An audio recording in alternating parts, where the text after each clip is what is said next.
प्राचीन समय की बात है। एक दिन भगवान विष्णु शेषनाग की शैया पर बैठे हुए थे। उनका मन कहीं भी नहीं लग रहा था। उस समय विष्णु जी ने निश्चय किया कि क्यों न पृथ्वी लोक घुमाया जाए। विष्णु जी को तैयार होता देख माता लक्ष्मी भी ये जानने के लिए लालायित हुई कि विष्णु जी तैयार होकर इस समय कहाँ जा रहे हैं। उस समय भगवान विष्णु को पृथ्वी लोक जाता देख माता लक्ष्मी ने भी उनके साथ वहां जाने की इच्छा जाहिर की।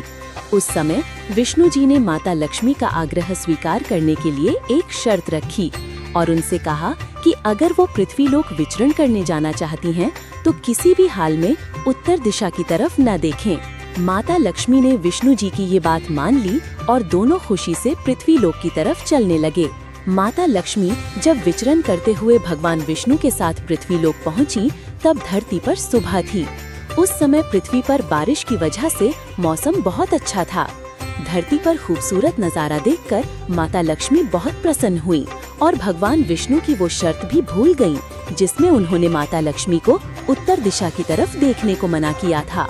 माता लक्ष्मी पृथ्वी लोक की सुंदरता में इतनी मंत्रमुग्ध हो गई कि सभी दिशाओं के साथ उत्तर दिशा की तरफ भी जाने लगी। उस दिशा में बहुत सुंदर बगीचा था, जिसमें बहुत खूबसूरत फूल खिले थे। माता पार्वती ने उस बगीचे से फूल तोड़ लिए और विष्णु जी को देने के लिए गईं। विष्णु जी माता लक्ष्मी के इस कृत्य को देखकर दुखी हो गए और उन्हें अपनी शर्त याद दिलाई। साथ ही ये भी कहा कि किसी का सामान उसकी अनुमति के बिना लेना अपराध के समान है। भगवान विष्णु ने जब माता लक्ष्मी को अपनी शर्त याद दिलाई, तो लक्ष्मी जी उनसे क्षमा प्रार्थना करने लगी।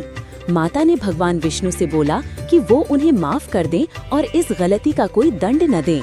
भगवान विष्णु ने उस समय माता लक्ष्मी को बताया कि उनकी गलती अक्षम्य है और इसका दंड उन्हें जरूर भोगना पड़ेगा। तब भगवान विष्णु ने माता लक्ष्मी से कहा कि उन्होंने माली से बिना पूछे उसके बगीचे से फूल तोड़ा है और ये एक प्रकार की चोरी है। इसलिए इसके दंड में माता लक्ष्मी को माली के घर में कुछ साल तक रहना पड़ेगा। जब भगवान विष्णु पृथ्वी लोक से वापस चले गए, तब माता लक्ष्मी ने एक गरीब कन्या का रूप धारण किया और माली के घर पहुंची। माली अपने परिवार के साथ एक झोपड़ी में रहता था। माता लक्ष्मी गरीब कन्या के रूप में माली की झोपड़ी के बाहर बैठ गईं। जब माली अपनी झोपड़ी से बाहर निकला, तब उसकी नजर माता लक्ष्मी पर पड़ी। उस समय माली ने माता लक्ष्मी रूपी गरीब कन्या से पूछा, बेटी तुम कौन हो और यहाँ क्या करने आई हो? तब वो कन्या बोली, मैं एक गरीब लड़की हूँ और मेरा कोई भी नहीं है। कई दिनों से मैंने कुछ खाया भी नहीं है। और माता लक्ष्मी ने माली से उनके घर में काम करने का आग्रह किया। गरीब कन्या की बात सुनकर माली को दया आ गई और उसने माता लक्ष्मी को अपने घर में शरण दी।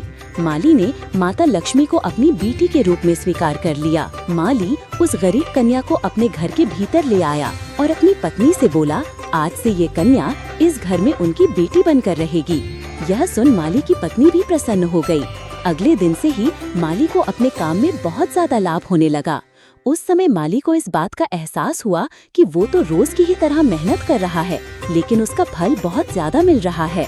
फिर माली को इस बात का एहसास हुआ कि उनके घर में जब से इस गरीब कन्या ने कदम रखा है, तब से ही उनकी किस्मत बदलने लगी है। इस तरह से माली को मेहनत करते हुए और माता लक्ष्मी को माली के घर में पूरे 3 साल हो गए। उसी समय माता लक्ष्मी प्रकट हुई और माली उनसे माफी मांगने लगा और माता से कहा कि माँ हमें माफ कर दें, क्योंकि हमसे अनजाने में भारी भूल हुई है और आपसे हमने खेतों में काम करवाया। यही नहीं, आपसे अपने घर के काम भी करवाए। माता आप हमें क्षमा करें। गरीब माली की बातें सुनकर माता लक्ष्मी बोली, तुम एक साफ हृदय के इंसान हो। इतने दिनों तक तुमने मुझे बेटी बनाकर रखा। मैं प्रसन्न हूँ और तुम्हें वरदान देती हूँ कि तुम्हारे पास कभी भी धन की कमी नहीं होगी। इसके बाद माता लक्ष्मी विष्णु जी के साथ रथ में बैठकर वापस अपने लोक चली गईं। भगवान विष्णु के इसी अभिशाप की वजह से माता लक्ष्मी को कई साल एक माली के घर काम करना पड़ा था। आपको ये स्टोरी अच्छी लगी हो तो इसे शेयर और लाइक जरूर करें। इसी तरह और भी कहानी देखने और सुनने के लिए जुड़े रहें हमारे YouTube चैनल से। अपने विचार हमें कमेंट बॉक्स में जरूर भेजें।